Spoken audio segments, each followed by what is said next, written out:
Hey guys, welcome back to Willow Creek Homestead. Thank you guys so much for tuning in. My name is Kenzie if you are new here. And in today's video, we are going to be canning a ton of homemade cranberry juice together. I have never tried canning cranberry juice, but I gave just a very small batch a try probably 4 days ago. And we have basically drank everything that I made. This is the last quart that I have.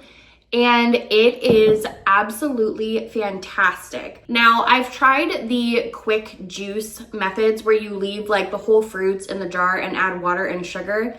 And that is just not my favorite way of doing things. So when I decided to do it, I decided that I was going to use the recipe out of the Ball Book of Home Preserving, and it is absolutely fantastic. It's a little bit more work, but I do think that it is worth it compared to just throwing cranberries or grapes or whatever in a jar with sugar and water. So that is what we are going to be doing today. I will show you exactly how to do this. It's very quick, very simple. If you are new to canning, cranberries are in season. This would be the perfect thing for you to get started with in your canning journey. And you can't beat having homemade juices on your pantry shelf, especially cranberry juice, because the benefits are just so incredible for you, especially being homemade. Now, I did try to find organic cranberries and I could not find any organic cranberries at my store. So if you can find them organic and you want to make organic juice, go for it. The ones that I have are just these ones that you normally find at Walmart. They were marked down to 50 cents and I picked up 12 bags. So for $6, we got 12 bags of cranberries and we are going to make a lot of juice today. I'm also going to be making some cherry juice because I am on a juice kick now that the cranberry juice turned out so good. So I have some frozen cherries in my freezer that we are going to attempt to make some homemade cherry juice as well with, and we will see how that goes. So first things first, let's get all of these washed up together and then I will walk you through the steps of how we are going to do this and turn this into some amazing homemade cranberry juice. I am probably gonna have to do this in batches.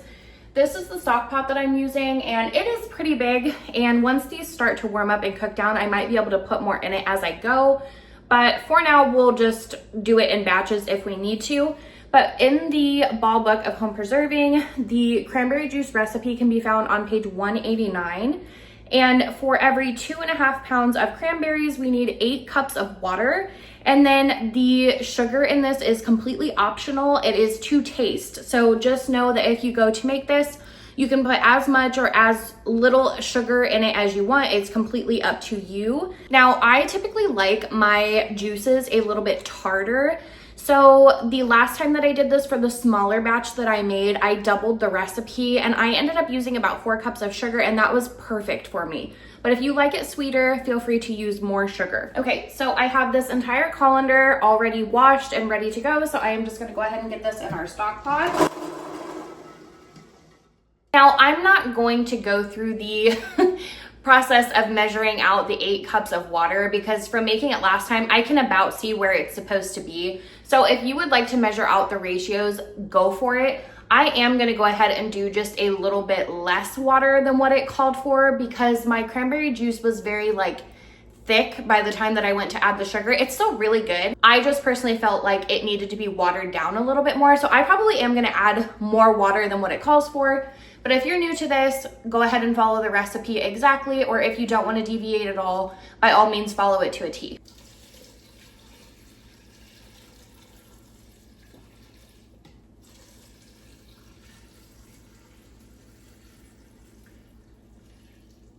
Okay, so I got a bunch of water added to this. Stove is on medium, and we do need to let this come up to temperature and come to a boil for, I would say, probably 15 to 20 minutes. The book itself says to only do it for 5 minutes, but in my opinion, that's just not enough time. I don't think that the flavors get released from the cranberries in 5 minutes of boiling time. So the last batch that I did do for about 15 to 20 minutes, like I said, and mine turned out fantastic. So that's what I'm gonna do again. And I'm just gonna get some more cranberries rinsed off and put in this pot and continue filling up the water. And then if I have leftovers, like I said, I'll just do another batch of it. It's no big deal. So I'm gonna keep going on this and getting this stock pot filled up to the top. Okay, friends, so this stock pot is completely full and I'm just gonna start letting this heat up and do its thing. So while this is working away, in this saucepan here, I am going to get started on the cherry juice. Now, there is a complete and total section for fruit juices in this book, so that is what I'm going to follow. But it doesn't give the actual measurements for cherry juice. It just says for berry juice, and it's virtually the same as the cranberry juice. So that is the ratio that I'm gonna follow, because this part for cherry juice is not very clear. So I'm gonna go ahead and just follow the same ratios for the cranberry juice, and hopefully that will work out just fine. Also, if you can see this little like blister on my lip, don't mind it. I made the mistake of tasting a cavatappi noodle, and sometimes I forget that they're so long that like hot water sticks in the noodle itself, and I went to bite into it to see if it was done, and all of the hot water just ran all over my lip. So it's pretty good and blistered and swollen up for the day. So my apologies if it looks disgusting on camera. So here are the cherries that I'm gonna use. Now, something that I like to do is all of the fruits and vegetables that we buy from the store that I don't grow on my own, like cherries for instance, whatever we don't get through for the week, I will just put in freezer bags regardless of what it is. Strawberries, grapes, cherries, berries, doesn't matter. And then eventually, after so long, I have accumulated enough to do something with. And I was actually gonna turn this into cherry jelly or a cherry syrup. But then after making the cranberry juice, I thought, you know what, cherry juice would probably be equally as good. Like I said, the ratios weren't like super clear. So I'm just gonna follow the exact same thing as the cranberries, and we'll cross our fingers and hopefully it turns out okay. So those are sweet dark cherries that were pre-washed and pre-pitted. So I don't need to do any prep with them. I'm just getting them in the saucepan, and then I'm gonna add some water.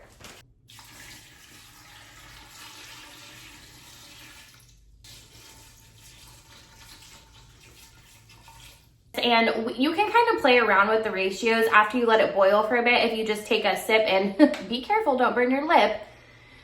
You can kind of determine if it needs more water or, you know, whatever. So that's what I'm starting with. And if it needs more water to kind of dilute the flavors later, we will add more. But yeah, I'm just gonna let these set and come up to temperature. And I am incredibly excited to have extras of this because my mom, very much like me, is also into like homeopathic stuff, home remedies, home, you know, made things. She doesn't do a lot of canning or preservation stuff. That's mostly my thing, but she does enjoy having homemade items from me, and cranberry juice is one of her favorites. So I'm definitely going to be gifting her a bunch of these quarts whenever we get them done, because I know that this is something she will really enjoy also. So it's super nice that I can make big batches of things and also give them away to friends and family. I lied. I have a little bit of cranberry juice left in the fridge that my husband got into, but I just want to show you guys these lids that I found on Amazon. They're called Solkit mason jar lids, and they have an opening up here so you can just drink directly from them, and they have a little handle so you can cart the stuff around. And my husband has been stealing these to use for his protein shakes. Now he does have his protein cups with like the little ball that you shake, but we only have about 3 of those. So oftentimes we are just like in constant cycles of washing them. So what he's been doing is he's been taking these lids that I found and taking those little balls from the protein shakers, dropping it in this, and then just shaking them. And then he has a protein shake on the go using my mason jars and these lids. So I will link them down below. These are awesome. And I have been taking all of like my milk, my orange juice, you know, just different things that we might have in the fridge that's really big and difficult for my daughter to pour from. I've been filling up these mason jars, like the cranberry juice too. And it's super nice because it's smaller for her, and they work on pint jars as well. So you could do like smaller servings for your kids if you wanted to. But then it's got a little handle so she can cart around the juice too. So everybody in my household has been loving these. And if you are looking for a reusable drinking lid to go on top of your mason jars, I would highly recommend these because they are super convenient. Okay, so before we get to draining out the cranberries and stuff, I am gonna start taking some of these off the top and putting them on my dehydrator trays. Now, last time I did this, I did not dehydrate them and I felt bad for wasting them. So I'm not going to dehydrate all of them, but I am going to go ahead and dehydrate about 2 trays worth of cranberries. So I'm going to start getting these put on here, and then we'll get the other stuff drained out. I really enjoy dehydrated berries on my salads, so hopefully these come out okay in the dehydrator, and then we will have them as a treat to add to things later.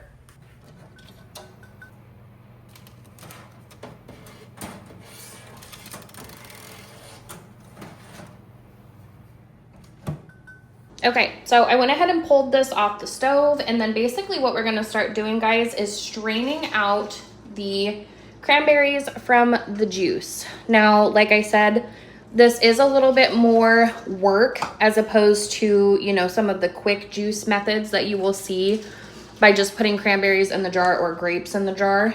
But in my opinion, doing it this way and going through a little bit more work, the end result is much better. So I am just going to continue to strain all of the cranberries out from this and collect the juice in the bowl right here.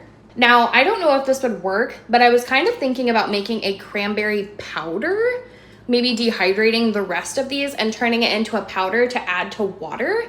I don't know. I feel bad wasting all of this, but I'm not like a big cranberry berry person. So I'm gonna try and see if I can come up with a way to preserve all of this and not let it go to waste. So I will keep you posted on what I decide to do, but I did think that cranberry powder might be kind of cool to have to add to the tops of different desserts and water and things like that. So we'll see if I can find a method to preserve the rest of these cranberries. But for now, I'm just gonna keep filling this bowl up with the juice. And feel free to use a cheesecloth also, guys, if you have one.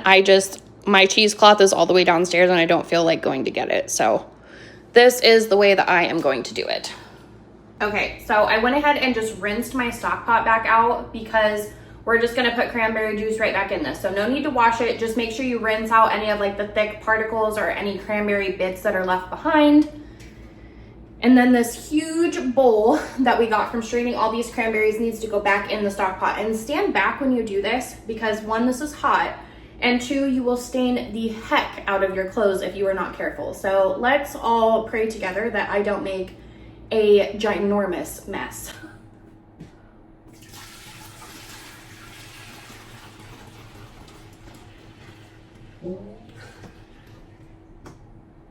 Okay, so I got the juice back on the stove. This is not on heat or anything. There's no heat going at the moment because this is all still incredibly hot. So I'm just gonna start adding sugar and getting this to where I would like it to be taste-wise, and then this is ready to jar up. And I'm just gonna go 1 cup at a time. So there's one, and then I'm gonna add one more. So we'll start with 2 cups and see where that is taste-wise. And go ahead and stir that sugar in really good. Make sure nothing is sticking to the bottom. Okay, so I just got a spoon out and tasted this, and that is nowhere near done. So I'm gonna add 2 more cups of sugar. Okay, so I ended up adding 5 cups of sugar total. Now remember, the sugar is optional and to taste. So that is where I liked it. If you go to make this, you might want more or less, but I added about 5 cups of sugar to this. And now we can go ahead and start getting it jarred up. We are leaving 1/4 of an inch of headspace and processing quarts and pints, if you did pints, for 15 minutes. So I'm just gonna start filling all of my jars up and we'll see how much we get out of this. And then we will get them in the canner and start getting them processed. And look at that color, friends. It is so pretty. I'm so incredibly excited to have more of these because we have went through them so fast. It's not even funny. And they are just a great homemade addition to add to the pantry shelf. So super, super happy to have them.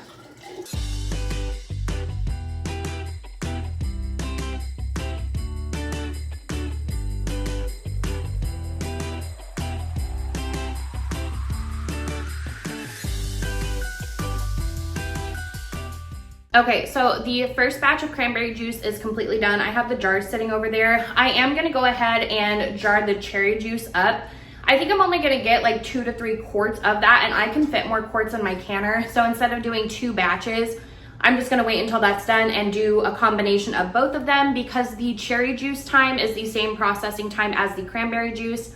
It's 15 minutes for quarts and pints. So whenever I get the cherry juice done, I will meet you guys back, and I'm gonna do the exact same thing. I'm just gonna drain it, add sugar to taste, leave 1/4 of an inch of headspace, and process for the exact same amount of time. So that is very convenient that both juices have the same prep and processing time so that we can do them both in the same batch in the canner. So if you can find things like that whenever you're doing a bulk canning day that have the same amounts of time and process to get them to the end result, I do suggest doing that because it makes these days very, very easy and convenient.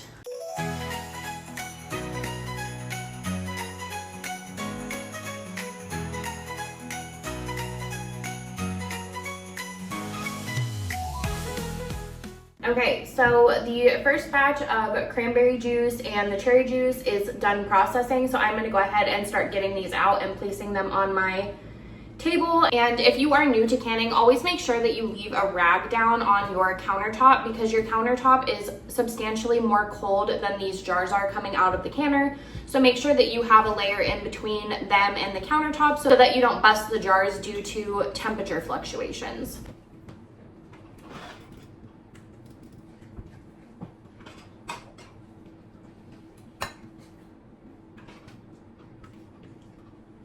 Here's the cherry juice. It's a very, very dark purple and it's absolutely beautiful.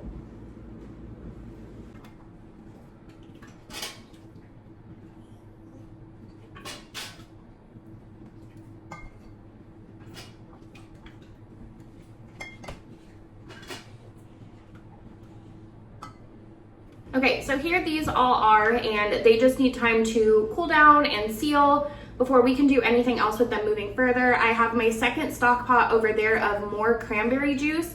So as soon as that gets done, I will get it in the canner and get that processing as well. I did end up with more than just 2 quarts of cherry juice, but this one, as you can see, did not meet the requirements to can it. So I just went ahead and put this one in my fridge, and it's incredible. I have never canned cherry juice before, but this will definitely be on my list of something to can more of. And then I also went ahead and saved all of the cranberries that I strained out.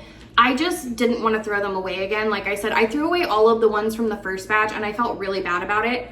So I'm gonna save all of the ones over there as well. And I think I'm gonna go ahead and make some jellied cranberry sauce. Now, usually whenever I make jellied cranberry sauce, I just kind of mash the cranberries down, but I did get an immersion blender not too long ago. So I think I'm gonna immersion blend this and make it more like a smooth jellied cranberry sauce and see how that goes. So I will show you how I'm gonna do this as well. We're just gonna follow the recipe out of the ball book for jellied cranberry sauce. I think it calls for like 4.5 cups of cranberries and 2 cups of sugar. I'll double check that and let you know for sure, but we will just go ahead and measure out the ratios for this. And then we have a homemade jellied cranberry sauce as well. And then we'll have some fresh dehydrated cranberries to add to different things. So that's awesome. I feel like I've gotten a lot done today. We've gotten several products from just one thing. So that's really cool. I'm really excited to add all of this stuff into the pantry to be able to use later with you guys and show you guys what I come up with to do with all this stuff. So fingers crossed that this video isn't too long, because I also want to give you guys an updated house tour. We are going to be going down to the new house tomorrow. They have the trusses on and the roofers are scheduled to be here on Monday, which today is Friday. So there's a lot that has been updated. I gave you guys a full basement tour a couple weeks ago. I will leave that up there if you have not seen it. But now everything is basically completed with the upstairs, so I can go over everything and show you where everything is gonna be and so on and so forth. So like I said, hopefully this video is not getting too long and I can give you guys a house update as well. So for the time being, I'm going to finish doing all of this stuff and I will meet you back as soon as I get done with it. I had to throw my hair up, you guys. It is so hot in my kitchen right now, but the second round of juice is coming out of the canner. And I did go ahead and do one little pint jar for my daughter to more easily cart around. So we'll have a bunch of quarts and then just one pint.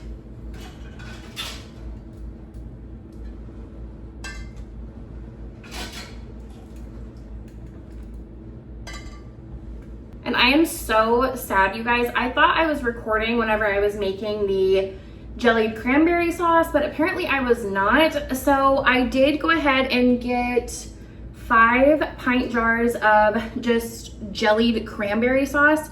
And I'm just gonna tell you exactly what I did. So the ball book calls for 4.5 cups of cranberries, 2 cups of sugar, and 1 3/4 cup of water. So I just measured out the cranberries that were in my bowl that I was collecting and made the ratios. I put them in a saucepan, brought it up to temperature, and then immersion blended it and added the sugar requirements. And this is what it looks like. I have a little jelly pint in the fridge. I'll grab and show you the consistency. And then here is just some extra that I couldn't fit in a pint jar, but it's a beautiful jellied cranberry sauce. I love having jellied cranberry sauce on hand.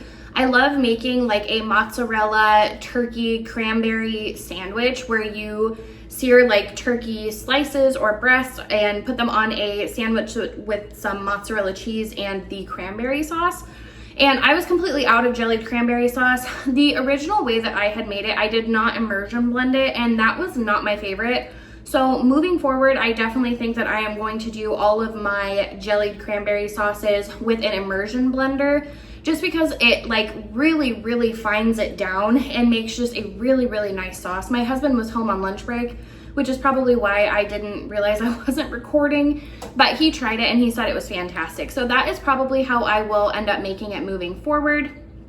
And I just have the jellied cranberry sauce to process, and then all of the cranberry festivities for the day are completed. So that is fantastic. Okay, friends, so it is officially the next day, and I think I forgot to mention that the jellied cranberry sauce also processes for 15 minutes. So everything on my list of processing for the day was 15-minute processing time. So now I'm just going through everything and getting them all wiped down really good. I'm taking the bands off and getting everything labeled. And I would never tell you to reuse canning lids, but as you can see, I did go ahead and reuse some of the older ones that I have. If I have lids that are in good shape, I do reuse them from time to time. So if you are not comfortable doing so, please do not. But I felt comfortable doing so because, like I said, most of these were still in pretty good shape. So I'm just getting them all prepped and ready to be put up on the pantry shelf. And moving forward, cranberry juice is definitely going to be a staple in our house. We have all really enjoyed having this, and I cannot wait to can more of this as the upcoming season approaches for next year. Or we may even do another batch together this year, depending on the sales and quantities of cranberries that I may be able to get my hands on. So, unfortunately, this video is getting a bit too long to give you guys a full updated house tour, but look out for that in the next video. I want to go over everything specifically with you guys and really fill you in on all of the things and projects that are taking place, and I know I cannot fit that in at the end of this video. So that will be in a future video, and it will be incredibly fun to show you everything that has happened and all of our future ideas and things moving forward. So I hope you guys have enjoyed this video. I hope you guys have learned something new, and I hope it has inspired you to maybe try something that you have never tried before. I hope you all have a fantastic rest of your week, and as always, I will see you guys in the next video. Bye, friends.